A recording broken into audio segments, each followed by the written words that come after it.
Isekai Nonbiri Nouka. Chapter 16. Spiders don't make noise here either, but apparently that's the case in other worlds too. In this world, though, spiders have figured out how to create sounds using tools. Clack, clack. The sound of wood striking wood made me turn around. Then it sounded 3 times quickly. South? Zabuton resides in the large tree that was once my bedding area. It's the highest spot here, due to the fields I've cultivated nearby. More than twice the size of the fruit trees planted there. From its vantage point, it can see all around and alerts me with wood sounds when something unusual happens, even indicating directions. I taught it once. 1 strike for north, 2 for east, 3 for south, 4 for west. It remembered perfectly. Quite intelligent indeed. For southwest, it strikes 3 times followed by 4. Following Zabuton's direction, I found Kuroni driving a large creature toward me. Never seen such a big one before. What is that? A thick weasel, perhaps? Different from the ones I've encountered previously. I don't recall foxes having such menacing-looking front claws. Regardless, chased by Kuroni and filled with hostility, it swings its front claw at me.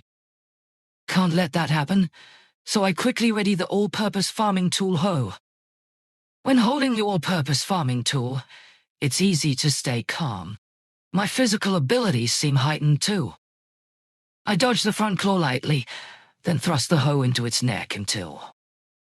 After Kuroni praises me with a bark, it brings its head for praise, so I pat it. Not as much as a boar, but got some good meat. Using the all-purpose farming tool, I hook it to my bedding.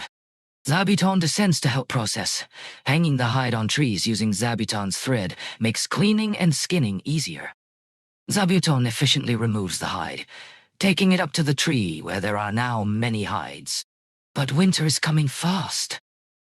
If not for Zabuton making me a new coat, I'd be in trouble.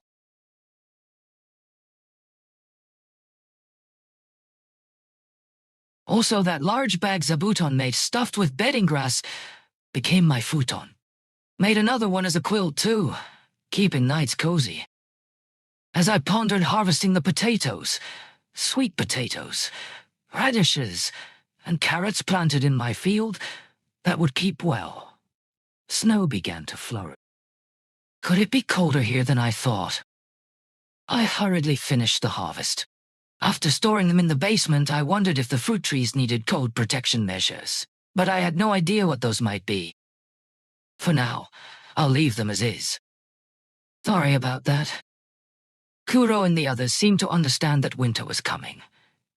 They hardly went into the forest anymore, instead huddling together in the initial warehouse-turned-doghouse. It's been equipped with various cold protection measures using Zabuton's cloth to keep out wind. Seeing them all snuggled up together is quite endearing and heartwarming. I think we've managed a decent winter setup this way. For now, during winter, I'll focus on making small wooden or stone carvings in my hut. Currently, I haven't figured out how to make waterproof boxes yet. Are they made only from wood? Or do I need something like glue? I should think about that more. Also, considering grinding the harvested wheat and corn into flour, I plan to try making a mortar or pestle this winter too. There are other things I want as well, so there won't be any idle time during winter. Chapter 17. The genuine winter has arrived, although there's no snow yet. A bitterly cold wind is blowing relentlessly. Zabuton has taken refuge in the tree and rarely shows its face now, while Kuro and the others mostly stay inside their doghouse or huddle around the fire I've lit for them. Fortunately, we'd prepared well, so there's no particular hardship yet. If anything, going to the toilet is a hassle since it's not near our sleeping area. We have to venture out several times a day, and that can be quite chilly. About 30 days after taking refuge in our beds, snow began to accumulate softly. It wouldn't be too bad now, but if it piles up more, we'll need to use the snow shovel I've prepared. 10 more days passed, with only about 1 or 2 centimeters of snow accumulating. It melts away quickly, which is a relief. In the meantime, I tried making something like a pestle, though I won't know if it's finished until I test it out properly. Another 30 days went by, and although there was no wind, we could feel the chill in the air. We started to think that spring might be approaching soon. But 2 days later, we were caught off guard by a sudden blizzard. Snow accumulated quite a bit too. Spring seems far away. In 10 days, I could feel the temperature rising. There were still patches of snow in the shade, but spring felt near. In 5 more days... Yes, it was warming up nicely, and the crows had started venturing into the forest again. They hadn't found any prey yet, but we might as well call this spring now. 3 days later, Zabuton finally made an appearance after being absent for so long. I approached him thinking he was alone, only to be surprised by what I saw. There were quite a few small spiders, about the size of my fist, around Zabuton.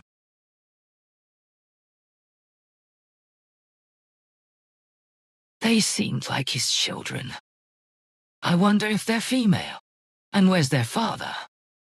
It's all very confusing, but these little spiders are eating potatoes, just like Zabuton does now. Looks like we have new roommates. Yes, spring is here. Chapter 18. The horns of Kuroichi, Kuroni, Kurosan, and Kuroyon fell off with a plop. I was startled when small horns began to sprout from where they had been. The same thing happened on Kuro's and Yuki's foreheads, too. I felt relieved, thinking that this happens once a year. Especially since Kuro and Yuki were broken before, it made me feel even better. I collected the fallen horns of Kuroichi and the others, intending to display them as mementos in the doghouse. They resemble design knives, and are quite beautiful after all.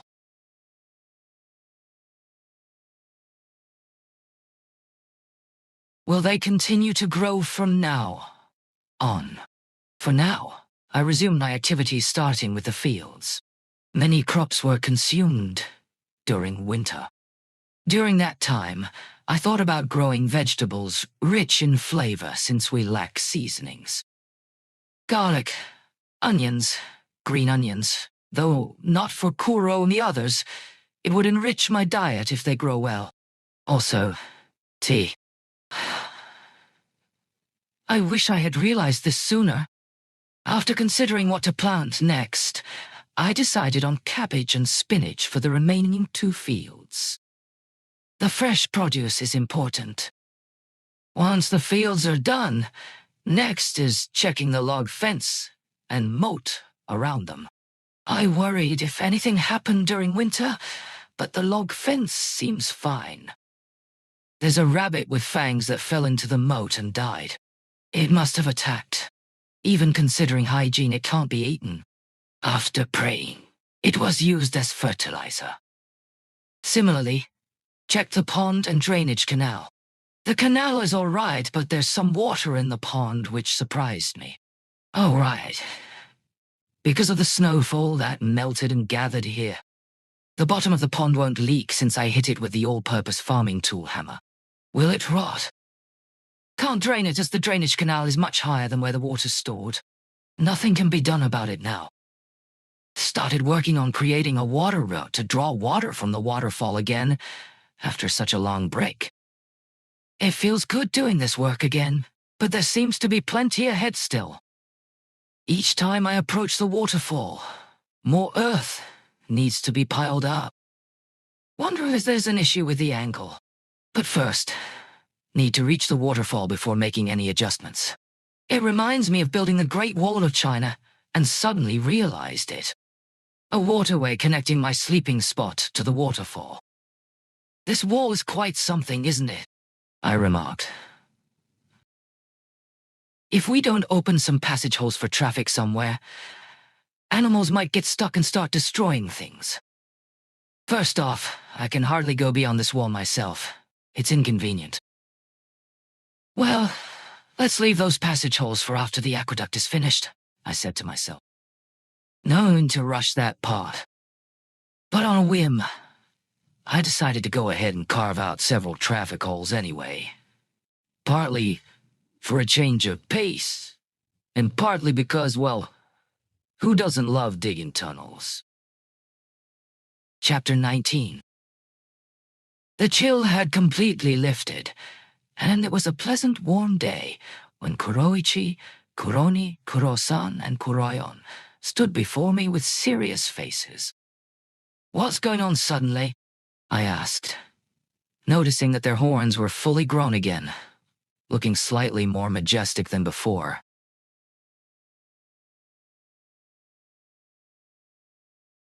After one loud bark from Kuroichi, the four of them dashed off in different directions. "Huh? What is it? That's weird," I muttered to myself as Kuro and Yuki approached me, rubbing against my body for comfort. I looked at Kuro and Yuki, who pressed their bodies together to show me. Then it clicked. Kuroichi and his group had set out to find partners.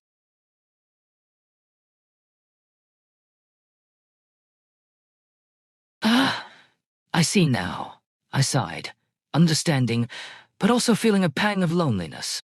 Oh.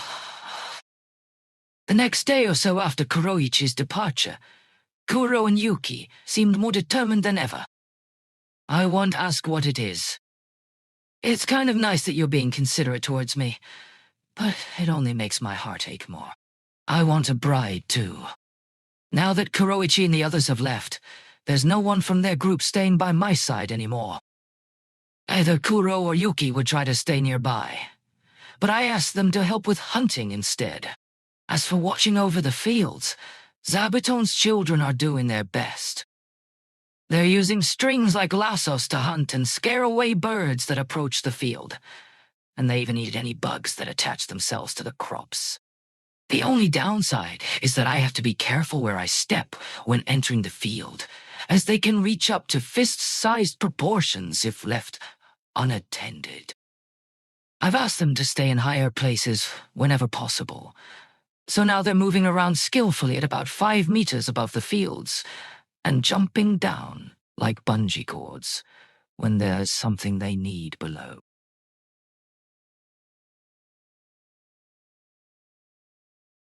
It's quite impressive. And speaking of Zabuton's children, I'm a bit amazed by how many there are. Over 100. I've given up on naming them all myself, though. My tasks now include taking care of the field, harvesting crops, processing the game that Kuro and the others bring back, and creating irrigation channels. I'd like to go searching for rock salt, too, but since Kuroichi and the rest aren't here anymore, I won't push it. For now, let's focus on making those irrigation channels. Oh, and there are also rice paddies. But right now, all I want is a bath. It was even better, especially since Zabuton could make towel-like cloth. Before Zabuton arrived, there were no clothes, so we used leaves to wipe our bodies. However, thanks to Zabuton's arrival, we can now wipe ourselves with cloth, which has increased our desire for baths. Let's work hard on the waterway construction. We've worked hard. It's been about 60 days since Kuroichi and friends left. The waterway is halfway done in length. In between, Zabuton's children molted, growing from fist-sized to magazine-sized, helping with the waterway construction. Their main task was carrying dirt. They'd carry soft earth I dug up on large leaves like packages. One trip doesn't carry much, but they can do it many times without fail. Before, I did all these tasks haphazardly myself, digging, carrying, piling, and hardening the soil. But thanks to Zabuton's children, I can focus on one task at a time now. I'm so grateful that I could name them. However, those children of Zabuton don't resemble him much. They have short legs and full-body fur like him, but their patterns are different, making them look like another species altogether. Perhaps they're still growing, or maybe they'll change with each molt. There's also a simple possibility that they just take after an unknown father. Anyway, to repay the Zabuton children who helped us, and to feed them potatoes, let's also work hard on farming, irrigation channels and fields. Both are necessary, but challenging, if not done together. Just as I was thinking that Kuroni returned from the south with a slightly larger jet-black dog in tow. It seems he found his partner safely and has returned here. I can't help but feel tears welling up. Kuroni's new partner initially tried to threaten me, but calmed down after being held back by Kuro, Yuki, and Zabuton. They must have persuaded it somehow. Thank you. At least Kuroni is safe now. He doesn't seem to be injured. He seems to get along well with his new partner, too. Now we just need him to settle in here safely. And what should we name her? Kuroni, Ome? That's a bit harsh, even for me. How about Yukini, since she's female? But Kuro-san is also female. When Kuro-san returned with his partner, what was he going to do? Especially since Yuki's belly held a child. The belly wasn't noticeable yet, but considering how hard Kuro worked, there was no doubt about its existence. That posed quite the problem. A few days later, Kuro-san returned from the west, accompanied by his partner, an equally robust dog with jet-black fur and horns on its forehead. Everyone was relieved to see Kuro-san safe, but they were surprised at how battered his partner looked. Despite that, it seemed able-bodied enough. What happened? Everyone asked Kuro-san's partner, who simply replied, "It's nothing." Could it be? Did Kuro-san do something? "Hey, I like you," she might have said, and initiated a relationship with him. No way, they thought. There were plenty of suitors for Kuro-san. Perhaps her partner got injured in the fight there. Kuro-san's partner nodded in agreement. "You can do it!" everyone cheered. A few days later, both Kuroichi and his partner returned at noon, followed by Kuroyon, with his own partner shortly after. Everyone was back safe and sound.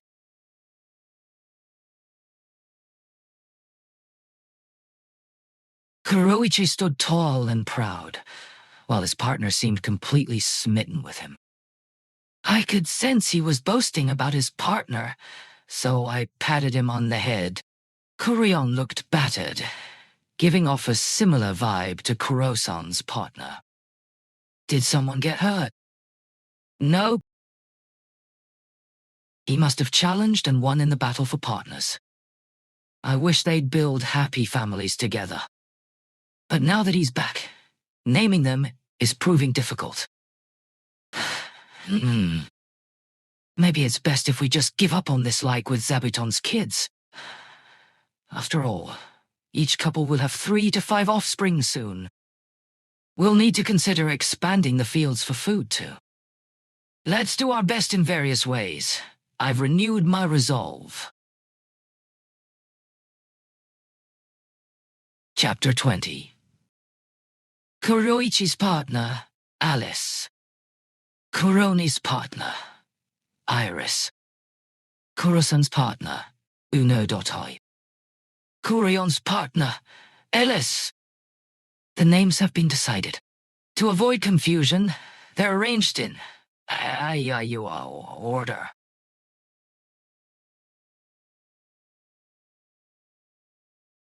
Kuro-san's partner is Uno, not Eurus, because he's male.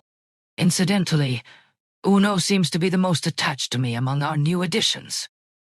While I'm playing with him, Kuro-san will come over, bite Uno by the neck, and drag him away. The resigned look in Uno's eyes at those moments is indescribable. Hang in there. After a few days, they started living like us Kuros. However, there was some resistance to entering Kuro and Yuki's doghouse after forming their partnerships. So, my first task was building them a new house. Considering future expansions, I created a large space of about 16 square meters, 4 by 4, on the opposite side from where the river is located, fenced it with logs and dug trenches around it. This size should be sufficient for when our family grows in the future. I left some log fences between the old and new areas, but filled in the trenches.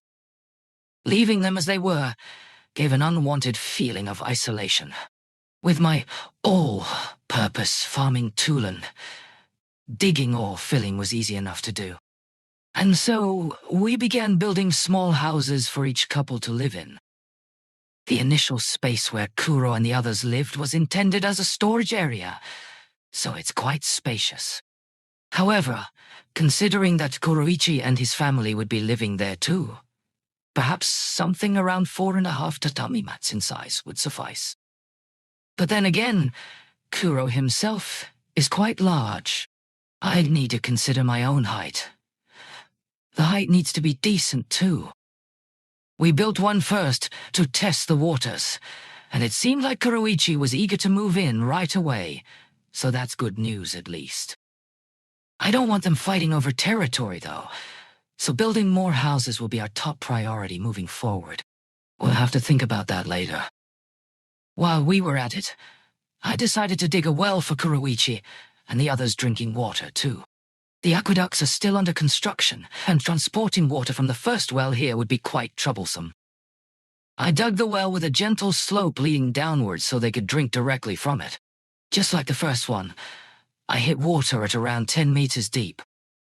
For their toilet area, I shallowly dug out another spot nearby and set up some screens for privacy. Once it gets used enough, we'll bury it and move on to prepare a new spot. I had to make those screens after accidentally seeing Kuro doing his business one day.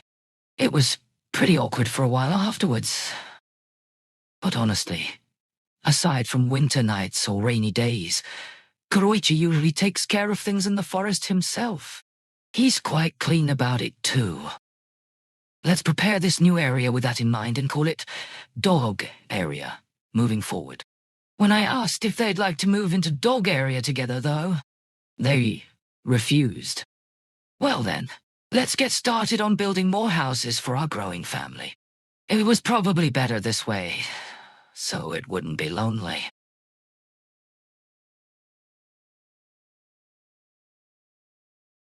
Oh no, I haven't forgotten about Zabuton and the others. The new faces, Alice, Iris, I know, Ellis. They all seem to like tomatoes too. Maybe they just like them because of their species. Once, when I had a bunch of garlic, Ellis ate some by mistake and panicked. But apparently, it wasn't an issue. I'd heard that dogs shouldn't eat onions or garlic, but maybe in this world it's okay. No, can't be careless about that. I'll make sure they don't eat any more. But then, Ellis started really liking garlic for some reason, and that was a bit of a problem. The new faces also seemed to like flying discs. They were completely absorbed in playing with them. My arms got tired just watching them. To take a break, I decided to have some tea. I'd been so focused on the rapid growth of the tea trees that I forgot you're supposed to pick the young leaves and roast them first. The first cup was just boiled leaf water. It tasted terrible, but at least it had improved enough for daily drinking now. Not quite like the tea from my previous world, but still drinkable. The tea is more delicious than the hot water. One drawback to this tea is that without tools like a teapot strainer, we have to drink it straight from the cup with the leaves still in. We'll make some proper tea utensils by next winter. We're using audiobook.